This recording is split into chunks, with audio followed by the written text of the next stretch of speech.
Good morning. Good morning, YouTube. Good morning. I was about to say good morning, Netflix. Wow. Wouldn't that be the day? That would actually be cool. The day we can start live streaming on Netflix, but that's not for today. Anyways, I tried to go live on Instagram last week. It did not work for some reason. So I'm gonna try again this week, and here's hoping that it actually works. We tried everything, but we thank God.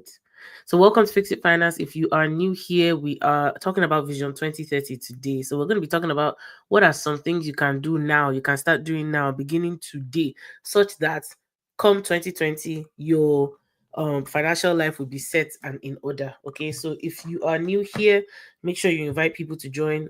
Tell them we are live right now, and Instagram is still not wanting to answer. Okay, as well. Um, it says I am live on Instagram, but it's not okay. Anyways, we're gonna keep going. Instagram is refusing to work, so let me see if I can try another stream key. I'm not sure why it's doing this to us today. It's okay. Okay, let's get right into it. So today we are going to be talking about Vision 2030. Um So if you're new here, welcome to Fix It Finance. Remember to like, share, and subscribe. Don't forget to hit the notification bell to be the first to know when new videos are released. I've mentioned before that I have a whole bunch of shorts. Make sure you check them out. You will definitely learn something. Um, check out my Instagram as well. I have a lot of reels and stuff going on there. And then of course we go live. I'm trying my best to be consistent, as you can see. So here we are today. Okay, so excuse me. I'm also just recovering from a very, very bad cold. My son must have brought something from daycare because my goodness, it hit me hard this week. So apologies in advance if I'm sounding all nasal and like someone that's just recovering. Okay, so today we're going to be talking about Vision 2030. What to start now so your finances in 5 years are unrecognizable. Okay, so you can start doing those things now to make sure that when you get to 2030, you're not in the same condition or in the same place or in the same boat that you are currently today. Okay, so let us get right into it. I say that a lot, don't I? Okay, the first thing that you want to do for Vision 2030, if you are someone that is looking to have a financial future whereby you are going to hit it big, number one, finish that certification. What did I say? Finish that certification. So before I get into finish that certification, I want to remind you all of a quote that I usually share on this channel when I teach and whatnot. It's a quote I really, really like. It's by Bill Gates. It says, people overestimate what they can do in 1 year, but they grossly underestimate what they can do in 10 years. Okay. Um, okay, so I got a comment saying we should try again on Instagram. Okay, let me try again. Uh oof, give me 2 seconds and see if that would be okay. We're trying to go live on Netflix. So why do I keep saying Netflix? Netflix, if you're out there, maybe that's God is trying to tell you something. That you should try and make it such that we can go live on Netflix, because that would be something. That would be the day. Okay, so we're gonna try again for Instagram, and hopefully it works this time. Uh-huh. So it says we're ready to go.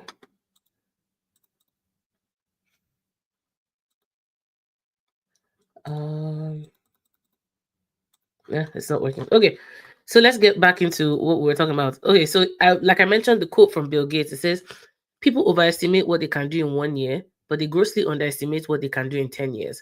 So that is the point of this Vision 2030. I'm trying to let people see that. Okay, yes, you might, if you see things just from where you are right now, it might seem so far away. But if you start planning now for 2030, your life, your financial life will be completely different. Okay, so I've shared before on this channel about how we track our net worth and how we track progress in general.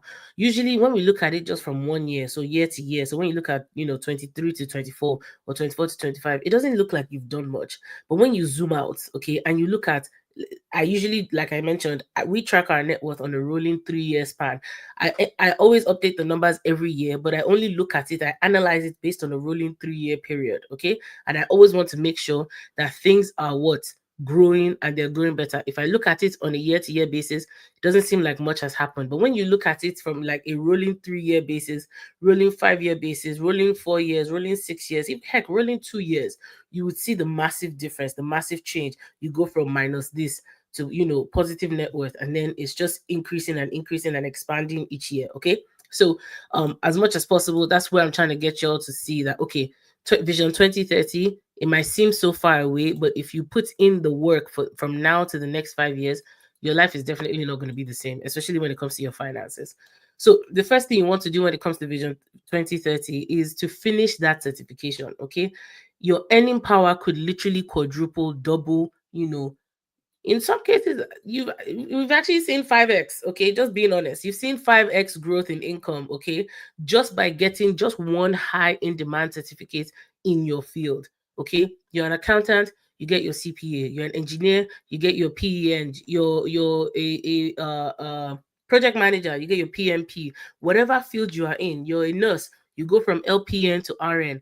You understand? Like, make sure you work on that certification. Between now and 2030 is enough time for you to start and finish it. Some of you have already started. You've already started. Finish it before 2030. Okay. Make that your goal. Starting something is always easy. Finishing is the hard part. Okay. And there's a lot of grace that is released when you finish something. Okay. So if you're in this boat, make sure you finish that certification. Let me encourage you one more time. As someone who started my certification at some point, was thinking of quitting. I ended up in a different field. I was making money, and I'm like, do I really want to do accounting? Oh my God, I'm making so much money here. So much money at the time was what, 56,000. Anyways, um, my point is, finish that certification. Your income, because it dramatically increases your income earning potential. Okay, keyword potential here.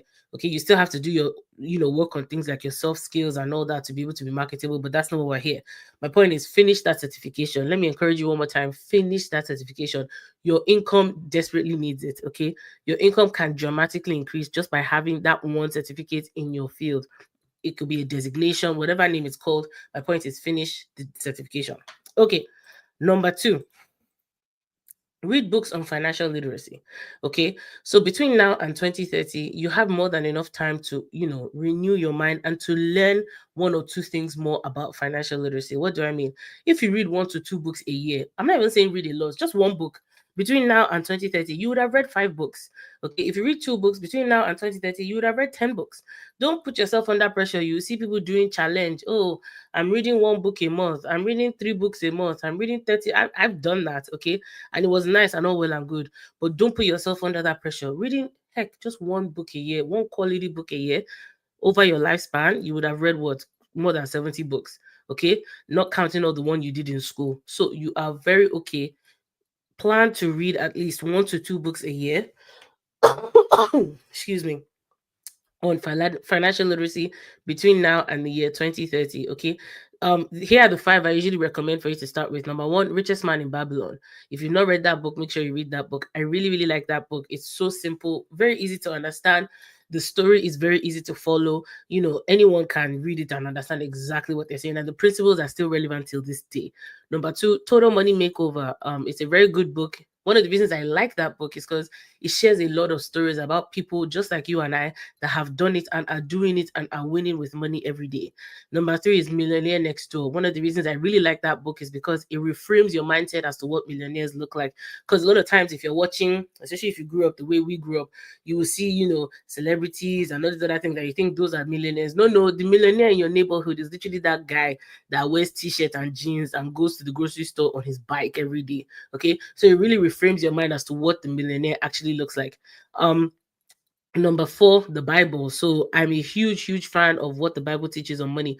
Do an in-depth study. So, when you read the Bible, you can actually take it on a topical basis. So you can, let's say you want to learn about money, you can find, especially with ChatGPT and Co now, just ask it to collate a bunch of scriptures in chronological order and whatever order, so that you can learn about money. For example, if you sit down with Proverbs, just read one proverb a day, you will learn so much about money. It will shock you. Okay. And then last but not least, Rich Dad Poor Dad. One of the reasons I really, really like that book is you can literally see the contrast when it comes to mindsets between, the rich dad and the poor dad, and you're seeing how their trajectory completely is. And the funny thing is, the poor dad is not necessarily unsuccessful. It's just there's certain mentalities that he has that keeps him from getting to the rich dad status. You learn a lot from that book. Okay, so if you've not read any other book on financial literacy, read those five, start there, and then there are many more out there that you would definitely get exposure to. um Number three, work on your money mindset. What does that mean? Start listening to more teachers like me, of course, and the teachers that help you expand your mind when it comes to money. Now, when I say expand your mind, it's not just about becoming a billionaire, blah blah blah blah. It's about, okay, even in the little you have, in the simple life that you're currently working, you can make the most of it and be extremely happy where you are. Okay, so to the point where you're not under pressure financially, you're not constantly worried about bills, you're not constantly worried about tomorrow. You can get your life in such a way, in such a system whereby things are going the way they're supposed to be going. So one of the things you definitely want to do between now and 2030 is to work on your money mindset. Okay, create more capacity in your mind to be able to accommodate the life that you're going to build for yourself. Okay. Number four, commit to a spending plan and keep track of how you are doing. Okay, now some people call it budgeting. I don't necessarily call it budgeting, I call it having a plan. Okay, you don't necessarily have to budget, but you must have a plan. What that plan looks like is completely up to you. I apologize, like I said, I'm just recovering from a very bad cold. um so, what you want to do is have a plan. Like I mentioned, you must commit to a spending plan, and then you must keep track of how you're doing. So, let's say you make $5,000 a month as a household.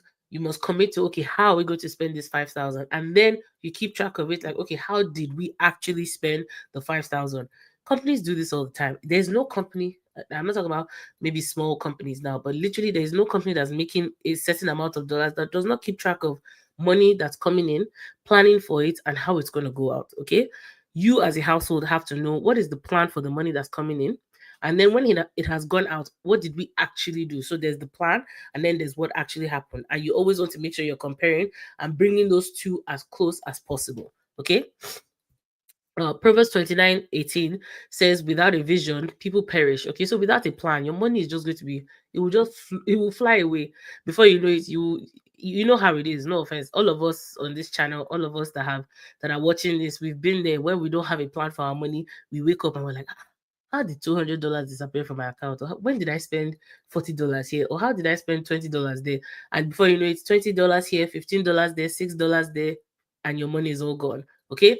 So if you don't plan for your money, it will be blowing, like I said, everywhere. And you would wonder where it went instead of deciding where it should go. So that's the difference between having a plan and not having a plan. When you have a plan, you are telling your money where you want it to go. When you don't have a plan, your money just goes and you're wondering, where did it go? Okay. So we don't want to do that. So, like I mentioned, if you're just joining us, the first thing you want to do is to finish that certification. Okay, whatever you do between now and 2030, finish that certificate, finish that education, upgrade that upgrade you need to upgrade, get that designation. Just do it. Okay, you've already started or you're planning on starting. Between now and 2030, get it done. That's because your income could potentially quadruple or more. Okay, it could double, it could triple, it could like, depending on your field, what your salary could potentially be if you just switched or you got that certificate. Number two, read books on financial literacy. I mentioned books like Richest Man in Babylon, Total Money Makeover, Millionaire Next Door, the Bible, doing an in-depth study on money, and of course, Rich Dad Poor Dad. And there's so many other books out there. Number three is to work on your money mindset. Okay. Number four, commit to a spending plan and keep track of how you are doing. You must commit to a plan. Now, you don't necessarily have to call it budgeting if you don't want to, but you must have a plan for your money. You shouldn't wonder where your money went. You should always know where your money went because you told it where to go, not the other way around. Number five, and we're going to 10 here, so we're halfway through. Number five is to pay extra on debt. Okay. So even if it's an extra $50 a month, start paying extra on your smallest debt till you have it paid off. Okay. Between now and 2030 is more than enough time to have a good plan to pay off your non-mortgage debt. So basically your consumer debt, things like student loans, credit cards, lines of credits, the money you owe your dad, the money you owe your cousin, the money you owe your best friend, things like that. Start paying extra on that debt. Once you have a plan for your money and you're keeping track, it's easy to know where your money is going and be able to find extra in your plan such that you can use it to now start offsetting things. Okay, so things like debt and of course when we get to number 6, you will see what the next thing is. So vision 2030, like I mentioned, is a long enough time from now to clean up all your non-mortgage debt. Okay, in some cases if you can even clean up the mortgage too if you have the means. Why not? If you have extra money, you can plan to pay your mortgage off by 2030 if you want to. Okay, but that's really completely up to you and your household, what is best for you and your household. Number 6, between now and 2030, you must set money aside each month. I don't know how you're going to do it, but when you start with having a plan, you must plan to set aside something every single month. Okay, I don't care how much. Even, like I've said on this channel, even if you start with $5, it is the habit that it creates, setting aside $5 a month, then 10, then 50, then 100, then 150, then before you know it 1,000, before you know it 2,500, before you know it 5,000. Yes, there are people that are saving 5,000 a month in this country. There are people that are saving even more than that. Okay. And when I say saving, I mean they are saving and investing. Okay, so they are setting it aside such that this money is going to answer for problems tomorrow, not today. Okay. Wherever possible, you want to automate step 5 and 6. So where I said when I talk about paying off debt and then setting money aside each month, you want to automate it wherever possible. So you don't have to think about it too much. You just have it going on a regular schedule. Put part of your money aside, set it aside in a high interest savings account first. Okay.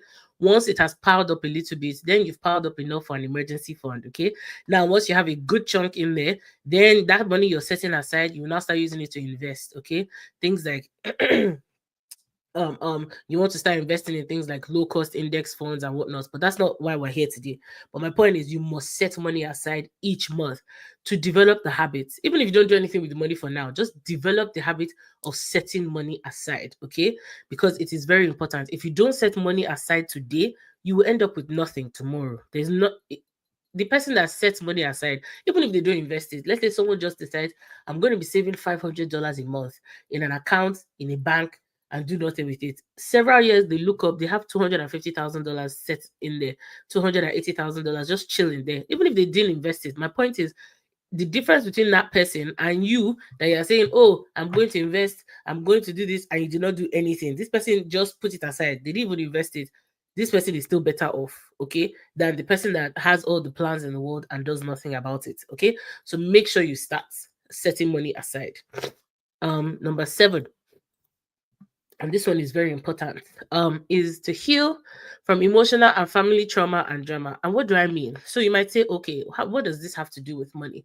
By 2030, for example, you would be literally 4 to 5 years older, depending on if your birthday has passed. Okay, it's time you address a lot of all these hurts, purge it out of your system. You don't want to carry things like that into the next 5 years. Okay, prayer and the right set of therapy is a powerful combination. Okay, for example, I've shared on this channel before how after going through a few losses, in my family, personally, in pregnancy and whatnot, I went to grief counseling and it helped dramatically. Now you might say, okay, what does that have to do with money? A lot of times we use our past hurts to rob our future. Let's say something happened to you, you went through a messy breakup, you lost your mom, you lost your dad. There's a certain level of I guess grief, entitlement. And again, I'm not a professional here.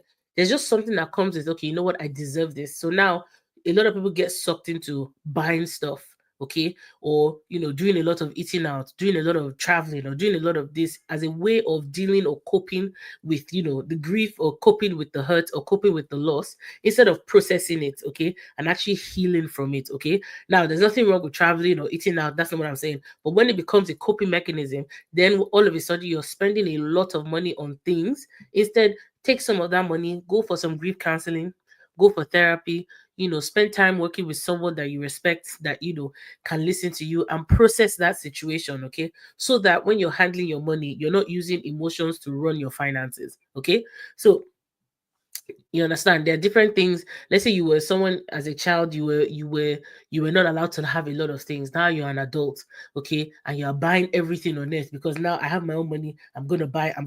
Again, there's nothing wrong with that. This is not supposed to be some sort of judgment or not. It's just now that you are that person that can afford to do a lot, okay. Make sure you are setting something aside for your tomorrow as well, such that you will end up trying so hard to compensate the kid that did not have a lot, and then the adult in you tomorrow will also not have a lot because the adult today has eaten everything. Do you understand? So I hope you're picking up what I'm putting down. Um Again, if you're someone that because of hurt, let's say you went through a nasty divorce, you went through, there's so many things people go through whereby they end up using money as a way to cope. Okay, and when I say using money to buy things as a way to cope. Okay, you want to make sure if you've made a mess, there's nothing wrong with that. Things happen, we've all been there. Now is the time to clean it up. Between now and 2030, that's 5 years, 4 to 5 years, again depending on time frame. Excuse me, for you to actually get your life together and put things in order such that the you of 2035 would be so happy because of the work you've done between now and 2030. Okay, spend time and dollars now to process and heal from the emotional trauma, the emotional hurt that is holding you back. Again, if you're not in this category, that's fine, but if you are in this category, you know for sure those things that are holding you back, those things that you keep using things to cope. You're using shopping, or you're using vices to cover up. Process those things, face it head on, deal with it, and then let's move on. Like I mentioned, between now and 2030, you're going to be 4 or 5 years older, depending on if your birthday has passed. By then, we shouldn't be having the same conversation of, oh, your mommy beats you. That you understand? So that's what I'm saying. Like, let's process it, let's get rid of it and move on. Okay. Number 8, pay close attention to what is inspiring your decisions. Now, in this day and age, this one is so important, even if not just when it comes to your money, but especially when it comes to your money. So, by now, between now and 2030, you're no longer going to be a baby, okay? That should be moved by every wind that is blowing. Okay, by now you should have principles, values, a checklist that guides your decisions. Whenever things come, you filter them through those principles, those values, those checklists that are in your quote unquote spirit man. Excuse me. Nothing necessarily complicated, but just a quick check in your spirit, like, okay, on your gut, as some people call it. Is this what I truly want? Is this what's truly best for me? Is this what's truly best for you? What's truly best for your family? What's truly best for your future? Pass every decision through those filters. Okay, enjoy your life, live it to the fullest. That's not what I'm saying, but what I'm saying is make sure you are doing what you want to do, not what some influencer somewhere has told you want. Okay, so be very, very careful about this. For example, a full life for me at the moment is, checking into a hotel in my city or in a city close by, say Calgary. Excuse me. Ordering room service, getting some quality sleep, and just checking out friends and family in the area. That's full for me. My life is not complicated at all. Okay. Traveling to a place like Bali just seems like stress. You understand? Or traveling to this place, you see a lot of people online. Oh, travel, travel, travel. If it's not for you, it's not for you. Don't force yourself into things like that. If you like it, for example, one of my bestest friends in the world, she knows herself, and she's probably going to watch this and laugh. She's a travel influencer and she's so good at it. I call her Ajala. She's always traveling. You understand? But when I look at her life, I'm like, Jesus, how is this girl resting? But she loves it. She enjoys it. That's good for her. You understand? Make sure you're doing what you want to do. You understand? So now, if I now decide, oh, I'm going to start traveling, I'm going up and down. For me, it's stress. I'll be so annoyed. I'm just like, why am I here? You understand? So my point is, do what is best for you. Okay, make sure you're making decisions in a way that is best for you, not what you have been quote unquote influenced to like. Okay, so make sure you're checking, like, okay, is this really what I want or what I've been told I want? Okay, between now and 2030, again, we're all going to be what, 4 or 5 years older, depending on your birthday. Yeah, so 5 years older, yes. So make sure, okay, that you are making decisions that you want to make for yourself. Okay, um so pay very close attention to what is inspiring your decisions. Last, I will still go to Bali, but my point is, you know what I'm talking about. Okay. um Number 9, Invest in quality relationships. Yes, I really like this one. So while this is supposed to be about money, one thing that a lot of us tend to ignore is quality relationships in our life. Okay, now you might be the best investor, best this, best that, but make sure you're investing in quality relationships. So what do I mean? Excuse me. Sorry, I'm just getting over a really bad cold. So some of us have really good relationships in our lives right now that we are not watering, we're not paying attention to, we're not catering to that relationship. Okay, we keep forgetting to reach out, or it's only them, it's only when they reach out to us that we reach out to them. You know, especially if it's a good quality relationship. I'm not talking about relationships that drain you, no. Okay. You never know what people are going to become tomorrow, and that's not the reason why you're doing that. But my point is, you want to build those quality relationships today. Okay, like you want to make sure you're watering and you're investing in people, because people, I don't know how to explain it in my native tongue. There's a saying that says people are like, okay, I don't know how to interpret it, but my point is, you want to make sure you are investing in quality relationships. Call people, let them know, they flashed in your mind, you were just calling to say hi, check on them, especially if it's a quality relationship. These are people that are good people. It's so easy to take people that are good for granted. It's so easy to take people in our lives that are good for granted, because oh, they're good people, they will always be there. No, no, those are the relationships you should be watering. Those are the relationships you should be taking care of, you should be investing in, you should be pouring into.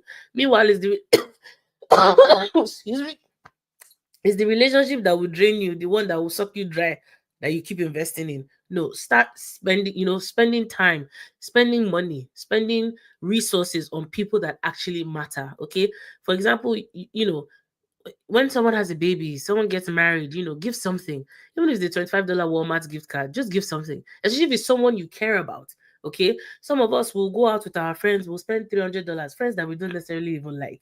Okay. Spend $300. And then your sister that's close to you more than anything, she'll be doing birthday and you can't find $5 to even say, here's Walmart birthday cake, I love you. Okay, that's what I'm saying. Like, let's make sure between now and 2030 we are investing in quality relationships, relationships that bless us, relationships that show us appreciation, relationships that we know, okay, at least this person has shown that for sure they are quality people. Okay. And then last but not least, make sure you have fun between now and 2030. So what do I mean? A lot of times, in the spirit of chasing, when we're chasing financial freedom, chasing debt payoff, chasing investment, chasing, we forget to actually enjoy today. Okay, whether we like it or not, some may or may not make it to retirement. It just is what it is. I don't pray that for anybody, and the prayer is that all of us make it to a good old age. But the fact is, some may not make it. So make sure you are balancing chasing with enjoying. Okay. What do I mean? You can build such a life that you've gotten to a point where you can afford, for example, to take Mondays and Fridays off over the summer. So every summer in the long weekend, every weekend in the summer is a long weekend. Okay, that's a quality life. You get Mondays off, you can spend time with your children. You get Fridays off, you spend time with yourself. Send your children to daycare or to school. You understand? There's so many ways you can live a quality life right now, such that you don't have to wait for retirement. I mentioned travel earlier. One of the things I really admire about that, my friend in particular I was talking about, her name is Tolu. Toes Create. If you want to follow her online, please. Uttermost Travel. Check it out. You will really love it. Uttermost Travel. UTTER most travel. Okay. She's very good when it comes to travel. She travels a lot. And I just see her living such a rich quality life. Okay. And I love that for her so much. I'm not huge on travel. Like, the kind of travel I want to do is travel to London to go see my cousin. You understand? Or travel to, that's just the kind of travel I want to do. Okay, so to each his own. My point is, she's living a rich life. Excuse me. Now, okay. So you two start figuring out what is a rich life for you. For someone like me, like I mentioned, mine is I want to check into a hotel in my local city and just stay there for like 2 or 3 days and not talk to anybody. That is a rich life for me. Define what a rich life is for you and start enjoying, have little bits of those things now, okay? Such that by the time you're getting into 2030, you've lived a balanced life, okay? Because like I mentioned, and I hate to say it, but you know me, I don't know how to pretend. Some may not make it to retirement. Excuse me, 100 years from now, chances are most of the people on this call are not even going to be here 100 years from now. If you had 100 to your age right now, okay. So my point is balance is key, okay? So for the sake of those that have, oh, I see a comment here. It says, yes, Toes be traveling. Girl, she be traveling. She be traveling all over the world. Yes, she's always traveling, and I love that for her. Excuse me, whenever she travels, I check my Instagram consistently because I know I will live vicariously through her that week. Excuse me, or that month. Okay, so just to go over a quick recap. Number one is between now and 2030, make sure you finish that certification. Some of us, we've had certificates, certifications, designations, upgrades we've been putting on hold. We've started some, but we've not completed it. Finish your RN, finish your CPA, finish your PMP, finish your PEN, finish all the designations. Okay, because your income could literally double, triple, quadruple between now and then. Okay, read books on financial literacy between now and 2030. Okay, so that our mindset can be renewed. Work on your money mindset. So listen to people like myself, listen to teachers. Excuse me, the devil is a liar today. Excuse me. When it comes to your money mindset, okay. Number four, commit to a spending plan and keep track of how you are doing. Number five, pay extra on debt. Number six, make sure you set money aside each month. Between now and 2030, even if it's $50, you would have done something. Okay. Number seven, make sure you heal from emotional and family trauma and drama. You've been through, life has happened to you, life has happened to everybody. Make sure you process it, heal from it, and move on. Okay. Move on. And when I say move on, I'm not saying belittle or degrade what you've been through. No, use that experience as a stepping stone into your next level. Okay. Number eight, my body is telling me I need to stop talking soon. Pay close attention to what is inspiring your decisions. Inspiring your decisions. What I mean is, don't get sucked into influencer lifestyle. Excuse me. Make sure you pick what is good for you. Okay. Yes, influencers will always be there, but make sure you're not influenced into spending your money away. You understand? Make sure you're not influenced into liking things that you don't necessarily like. Like, be honest. Okay. Do you really, really like the whole, you know, just whatever it is, just make sure you like it, not that they are making you like it. Okay. Number nine, invest in quality relationships. So those relationships that are good to you right now, be good to them as well. Okay. Because at the end of the day, those are the things that will matter 5 years from now, 10 years from now, 15 years from now, 20 years from now. Last but not least, have fun. Make sure you balance chasing with living. Okay. Because we're always taught and we're programmed to chase. So go after the next thing, ambition, growth, money, wealth, blah, blah, blah. But make sure you're also balancing it with living life to the fullest today, as full as you can, okay? Within your means, of course. All right. Thank you so much for joining us today. We will see you in the next video. Enjoy. Have a good weekend. Bye, everybody.